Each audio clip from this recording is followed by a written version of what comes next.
Marcos. Hoje nós vamos celebrar uma Santa Ceia. Teve alguns irmãos que não cearam. Nós realizamos uma ceia ainda hoje de manhã, e foi uma bênção aqui, tá, irmãos? 9 horas da manhã. Livro de Marcos, capítulo de número 14. A partir do versículo de número 32, que tem por título Jesus no Getsemane. Eu peço para os irmãos emprestar os seus ouvidos nesta noite, que vamos ouvir a revelação desta palavra nesta noite. Eu creio que o Espírito Santo tem algo para falar através da minha pessoa. Eu de mim mesmo eu não tenho palavras algumas, mas eu creio que o Espírito Santo tem muito que tratar com cada um de nós nesta noite aqui neste lugar. Hoje nós vamos trazer a nossa lembrança do sacrifício do nosso Senhor e Salvador Jesus Cristo de Nazaré. Quantos encontraram no livro de Marcos, capítulo 14, a partir do versículo de número 32? Livro de Marcos, pode ficar à vontade, irmãos, pode procurar direitinho, não tem pressa, vamos esperar uns segundos. Irmãos, pode procurar direitinho o livro de Marcos, pode ficar à vontade, não tem pressa, não vamos nos apressar, nós vamos esperar uns segundos. Livro de Marcos, capítulo 14, Marcos, capítulo 14, irmãos, Marcos fica depois Mateus, o primeiro livro do Novo Testamento é Mateus, depois de Mateus vem Marcos, Lucas, João, livro de Marcos 14, Marcos capítulo 14 e o versículo de número 32. Pode ficar à vontade, pode procurar direitinho. Jesus no Getsemane. Quantos acharam, encontraram? Tem irmãos procurando. Nossa irmã missionária está procurando ainda. Irmão Carlos encontrou. Vamos meditar na palavra do nosso Senhor Jesus Cristo. Diz assim a palavra do nosso Pai. Foram a um lugar chamado Getsemane. E Jesus disse aos discípulos: assentai-vos aqui enquanto eu oro. Gostaria que os irmãos lessem o capítulo número 3, depois eu 4 e assim sucessivamente. 3, os irmãos. Pedro, Tiago e João.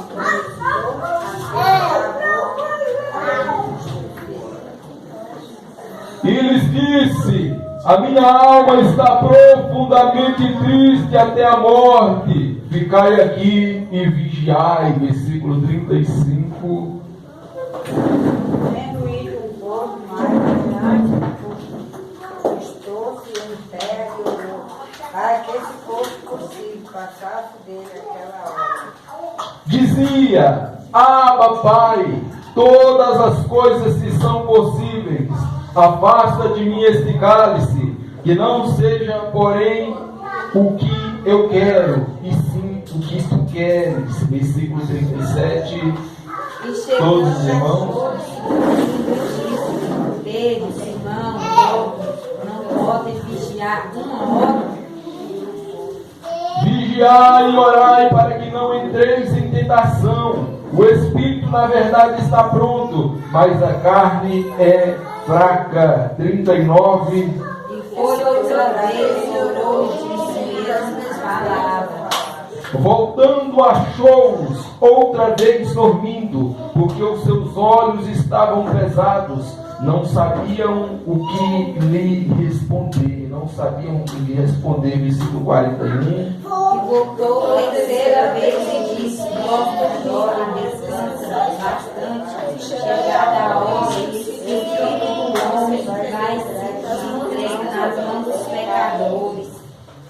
Levantai-vos, aí vem o traidor. Irmãos, envolve a sua cabeça e diga assim: diga, Espírito Santo, diga, fala comigo, fala os nossos corações, diga, se manifesta a tua presença em nosso meio. Fala comigo, Pai, talvez não aquilo que eu queira ouvir, mas venha ser necessário, aquilo que eu necessito. Fala ao meu coração aquilo que eu necessito para entrar na cidade santa.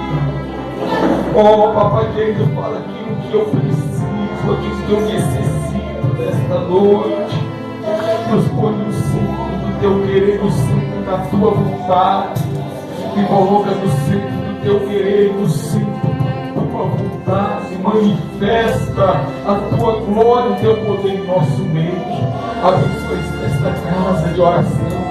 Envia mais almas, envia trabalhadores para a tua seara. A tua seara é grande, porém necessita sim de trabalhadores. Rogamos ao Senhor da seara nesta noite. Nos envia trabalhadores, envia ajudadores, envia homens e mulheres de Deus cheios do teu Espírito Santo. Envia para os desviados, para que eles se convertam, para que eles, oh Pai querido, em nome do Senhor Jesus Cristo, para que eles reconciliem contigo, em nome de Jesus, porque não existe nenhum outro caminho que nos conduza até a salvação, até a vida eterna, senão este a qual nós estamos, e nele permanecemos. Amém, irmãos, pode tomar os vossos assentos. Amém. Glória a Deus, aleluia. Se os irmãos forem meditar nesses textos, se os irmãos forem fazer assim como o irmão Carlos, que parou um tempinho, deixou um tempinho ali, aproveitou um pouquinho um tempinho ali para a palavra de Deus, para meditar na Escritura. Se os irmãos pararam um tempinho para meditar nessa palavra, vai ter momentos que os irmãos vão chorar, vão se comover, porque esta parte de onde Jesus vai até o Getsemane, e ele diz que a sua alma está profundamente triste até a morte. Ele estava imaginando o quanto Jesus se encontrou triste, o quanto ele estava triste naquele momento. Segundo as palavras de Jesus, ele disse que ele estava tão triste que ele assimilou, comparou aquela tristeza dele com algo mortal, com a morte, porque realmente ele estava com uma tristeza de morte, porque ele sabia que no outro dia ele seria crucificado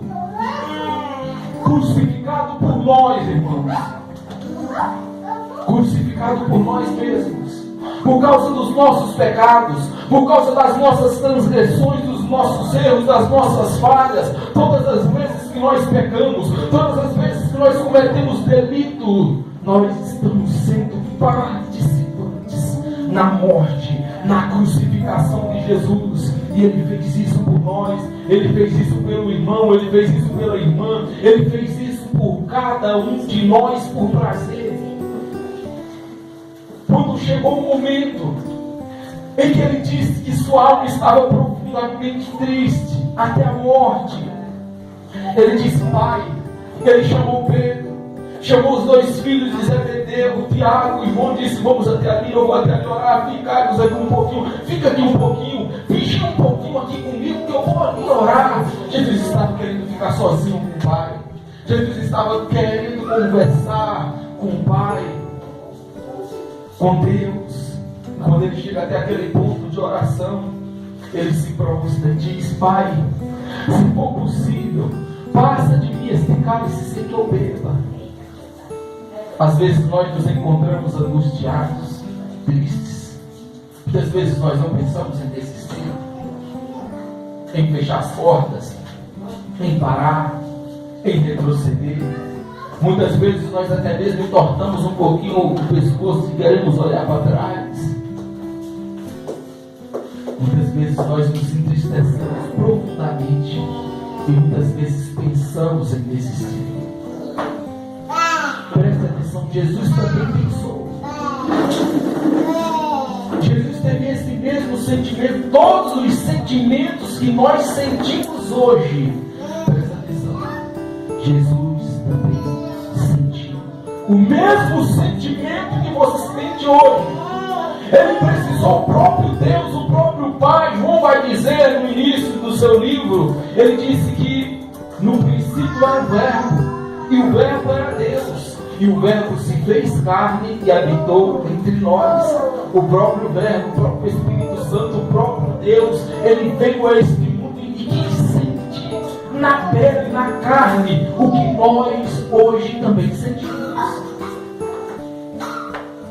O que você sente hoje, os mesmos sentimentos, os mesmos pensamentos, Jesus também teve. Ele teve um sentimento humano, um sentimento carnal. Ele teve que viver humanamente, carnalmente, para que ele pudesse entender a mente do ser humano. Não que ele não entendesse, porque ele fez o homem, mas era preciso ele passar por aquele flagelo. É preciso ele quebrar aquele degelo, que degelasse, quebrasse o flagelo, entendesse a raça humana, o povo, porque o povo só vivia caindo, tropeçando, andando em trevas, o povo estava em trevas, mas Jesus veio como luz. De João capítulo 3, versículo 16, lá diz que Deus, o Pai, amou o mundo de tal maneira que deu o seu Filho unigênito, ao irmão William, para que todos aqueles que nele crescem não perecessem, mas que tivessem a vida eterna, que viessem ao conhecimento da vida eterna. E a vontade dele é que ninguém pereça, mas que todos venham a esse conhecimento. Que todos tenham esse mesmo conhecimento que nós temos da sua palavra. A palavra de Deus que aos nossos olhos como luz, irradiou aos nossos olhos, brilhou para cada um de nós. Nós que andávamos em trevas, nós que estávamos lá no chato de lodo. Eu me alegrei. Eu estava aqui em cima do púlpito e eu vi o irmão Carlos aqui dando um testemunho. Nós ganhamos ele para Jesus. Que Deus abençoe o irmão Carlos recebeu a bênção nas nossas vidas. Deus abençoe a vida dele, um homem simples, humilde, um homem de Deus. Eu me alegrei quando ele falou isso aqui, porque é o fruto, irmãos. Nós temos que produzir frutos no reino dos céus. Eu quero contar um pequeno testemunho aqui também para os irmãos, para fortalecer mais a fé dos irmãos. Eu estava lá em Taboquinha, aí eu decidi ler a Bíblia, meditando na Bíblia, na palavra de Deus. Aí eu li lá no livro de João, capítulo número 15, e lá Jesus disse assim: eu sou a videira verdadeira e meu Pai é o lavrador. Toda vara em mim que não dá fruto será cortada e atirada no fogo. E ele diz que ele polda aquela que dá fruto para que dê mais frutos. Jesus é a videira verdadeira, ele é a árvore e nós somos os ramos, nós somos as varas, nós somos aqueles que produzimos os frutos. E nós temos que estar atrelados, ligados à videira que é Jesus, porque sem Jesus nada nós poderemos fazer. Aí eu chorei quando eu li esse texto, quando eu li esse texto, porque eu ainda não tinha produzido nenhum fruto.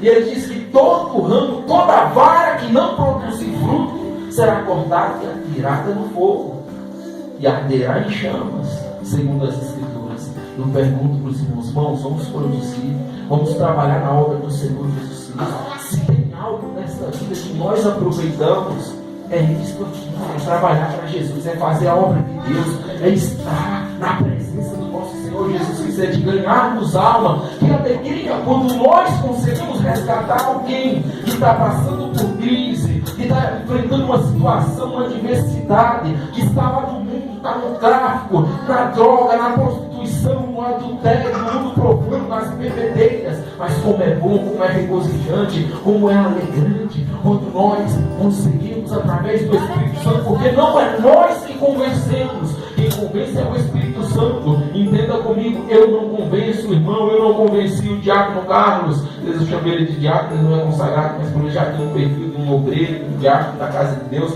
né? Não foi eu que convenci o diácono, mas foi o Espírito Santo que convenceu ele e a esposa dele. E o Espírito Santo quer usar você, quer usar você, quer usar o Senhor, quer usar a Senhora, quer usar os irmãos para que levem a mensagem. Ele só quer que nós estejamos disponíveis. Você quer se disponibilizar para a obra de Deus? Você se dispõe para aquilo que é sagrado, para a palavra de Deus, para pregar o Evangelho? Você se disponibiliza para isso? Aleluia, vamos nos disponibilizar para pregarmos a palavra de Deus, a palavra do nosso Senhor Jesus Cristo. Então Jesus, quando ele estava ali no Getsemane, ele disse: Pai, se for possível, passa de mim esse cálice sem que eu beba. Mas nós devemos lembrar do que ele disse. Ele disse: Todavia seja feita não a minha vontade, Pai, mas a sua vontade. Ele sentiu um sofrimento, uma tristeza, uma angústia. Imagina o trabalho de Jesus, o trabalho que ele fez, um trabalho glorioso, sublime. Jesus nunca fez mal, nem uma formiga. Jesus sempre fez o bem. Jesus, por onde ele passava, ele curava os enfermos. Às vezes uma multidão o seguia. E quando a multidão o seguia, às vezes uma multidão que ali dentro, entre a multidão, tinha alguns doentes, tinha enfermos, e ele curava. O que Jesus fez, o que o Pai fez na sua vida aqui na terra, foi anunciar o seu reino, anunciar as coisas santas, anunciar o amor, pregou a libertação, a cura, o milagre, a salvação. Só falava palavras de vida eterna. Mas os fariseus, junto com os escribas, com os mestres da lei, juntaram o sinédrio para poder crucificá-lo. E o que fizeram? Por invejá-lo. Nós lemos hoje de manhã, lá no livro de Isaías, capítulo número 53, lá diz que ele não tinha parecer e formosura. E olhando nós para ele, não havia nenhuma beleza nele para que nós o desejássemos. Ele era um homem de dores, um homem experimentado no trabalho, um homem a qual as pessoas viravam o rosto, quando via ele, viravam o rosto, porque ele era um homem sem beleza, sem formosura, um homem castigado no sol quente, no trabalho, na carpintaria, um homem com as mãos cheias de corte, de flepa, trabalhando no seu ofício, no seu trabalho, junto com o seu pai. Imagina o sofrimento de Jesus. E agora, junta os fariseus, os saduceus, os escribas, os principais da lei, os principais sacerdotes, formam um sinédrio e decidem prender Jesus, espancar Jesus, judiaram de Jesus, espiram o rosto do nosso mestre, jogaram, colocaram, cobriram o rosto dele com um pano e o esbofetearam, batiam no seu rosto e diziam: agora, diga, você é profeta, revela aí quem é que está te batendo, quem é que está te ferindo. Louvado seja Deus. Moço, eu quero que os amados tragam a sua memória o tamanho do sofrimento de Jesus por nós na cruz do Calvário. Ele disse que nós também padeceremos. Ele disse que no mundo nós teremos aflição, mas para nós temos bom ânimo, porque Ele venceu o mundo e nós também venceremos.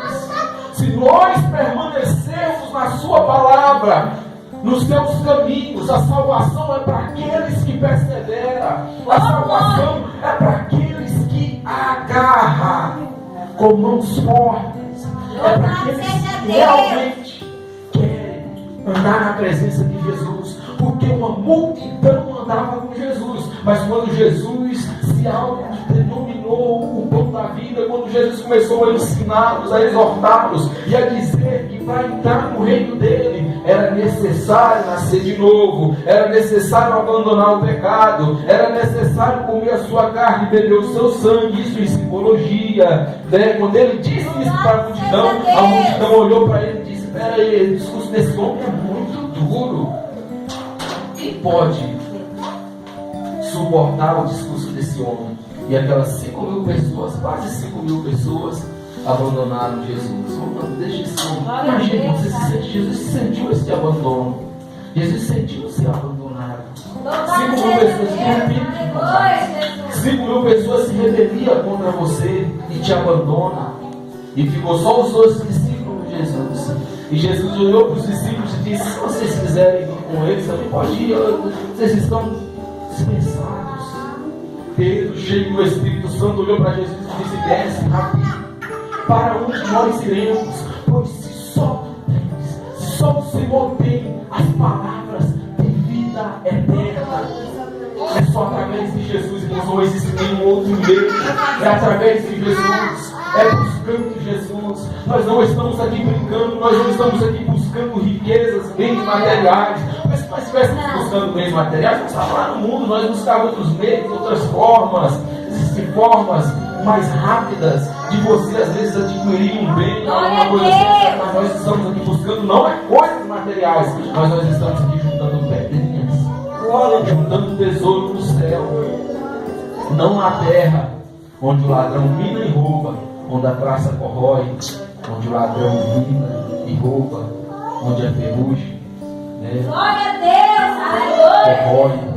Mas nós estamos juntando tesouro no céu. Nós vamos permanecer deles na presença de Jesus. Não são as adversidades, as dificuldades que irão nos parar. Não deixe as dificuldades, os problemas, as adversidades. Todos nós enfrentamos adversidades, situações difíceis, mas não vamos deixar com que isto nos pare em nome do Senhor Jesus. Vamos permanecer firme marchando. E aí, quando Jesus foi até aquele ponto de oração, quando ele estava orando, ele voltou e encontrou os discípulos dormindo. Ele falou: peraí, vocês não conseguem nem vigiar um pouquinho comigo? Aí voltou um pouquinho de novo, fez a mesma oração, orou 3 vezes. Quando ele voltou na segunda vez, encontrou os discípulos dormindo. Ele falou assim: vigiai e orai, para que não entreis em tentação. Porque na verdade o espírito está pronto, porém a carne é fraca. Essa carne é fraca. Se nós não vivermos em oração, se nós não vivermos aqui orando, clamando o Senhor Jesus, buscando de dia, de noite, do nosso lar, Jesus, a carne ele é é fraca. bom. A carne é falha. Jesus, A carne é ele é fraca. fiel. Não vamos confiar em nós mesmos. Nós não confiamos. Nós estamos aqui não é porque nós confiamos em nós. Se nós depender de Jesus, nós, ele é nós fiel. não estaremos mais aqui. É o Espírito Santo que tem nos fortalecido, tem nos ajudado, tem sido Glória a muito bom com a gente. O Espírito Santo, o Espírito Aleluia, Jesus. Preste atenção, vigiai e orai para que não entreis em tentação. O Espírito na verdade está pronto, mas a carne é fraca. Ele voltou um pouquinho outra vez, dizendo as mesmas palavras. Voltando, achou outra vez dormindo, porque os seus olhos estavam pesados. Não sabia o que responder. Ele não soube nem o que responder ali para as pessoas, os discípulos que ficaram dormindo. Voltou e encontrou-os dormindo novamente. Versículo 41, voltando pela terceira vez, disse: dormes e descansais. Dormes e descansais ainda?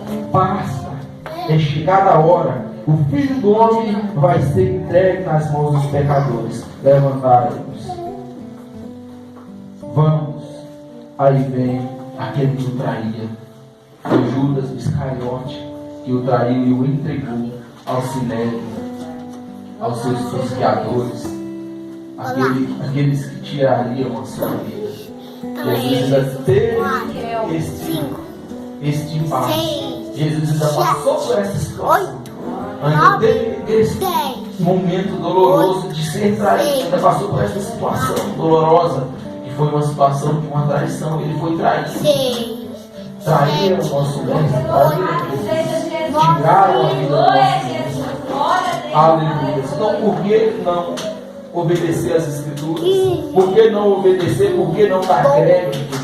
No livro de Isaías, capítulo 53, inicia o seguinte: eu crédito a nossa pregação, e a quem se manifestou o braço do Senhor, porque ele foi subido como renovo perante eles, e como a raiz de uma terra seca, não tinha parecido em formosura. Foi isso que fizeram com o nosso Senhor Jesus Cristo. Ele foi cortaram a raiz dele.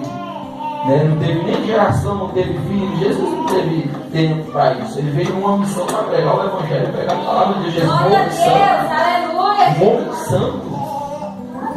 E mesmo sendo homem santo, foi crucificado, foi posto em uma cruz. Aqueles que eram crucificados naquilo eram considerados malditos.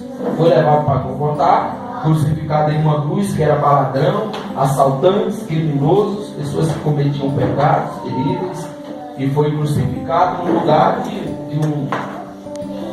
um ladrão, no lugar de um homem pecador, de um assassino. Barrabás era um homem que causava rebelião, fazia rebelião contra o governo, contra o Estado, tirou a vida de alguém. Um homem assassino. Jesus foi morto no lugar, no meu lugar, no seu lugar, no nosso lugar. Senão nós não teríamos esse direito de hoje estar aqui com essa porta aberta, pregando o Evangelho. Nós pregamos em nome de quem? Em nome de Jesus. pregamos em nome de Cristo. O motivo de nós, a razão de nós estarmos aqui é por causa de Cristo, por causa do sacrifício do nosso Senhor Jesus na cruz do Calvário. Irmãos, eu gostaria de abrir uma Bíblia com os irmãos em um outro capítulo, para ser bem rápido. Nós já vamos entrar na ceia. Quem vai cear conosco nessa noite? A nossa amada irmã já ceou, vai cear conosco. Quem quiser cear, os irmãos ficam à vontade. Eu vou cear novamente. Gostaria de cear. Quem mais vai cear? Rosângela vai cear? Vai cear também? Então são. Levanta a mão quem vai cear. Uma, duas vai cear também? 3, 1, 2, 3, 4, 5, 6 comigo. São só 6 pessoas, né? Rosângela, prepara aí, galera. 6, 3 copos mesmo. Pessoas que conseguem mais 2 copinhos. Prepara o suco de uva.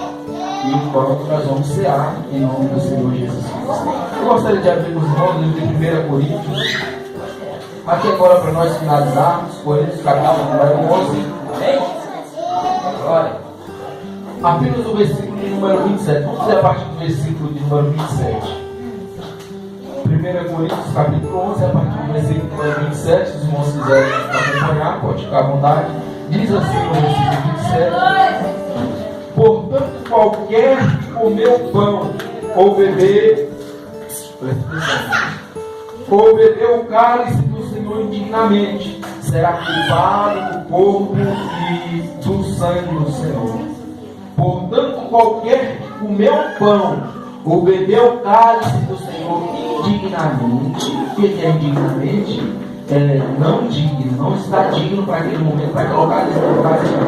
Será culpado do corpo e do sangue do Senhor. Está vendo? Aquele que participar do corpo e do sangue do Senhor, aquele que bebeu, aquele que comeu o pão, aquele que bebeu o cálice do Senhor indignamente, será culpado do corpo e do sangue do Senhor. Agora, o 28. Examine-se o homem a si mesmo, antes de comer desse pão e beber desse cálice.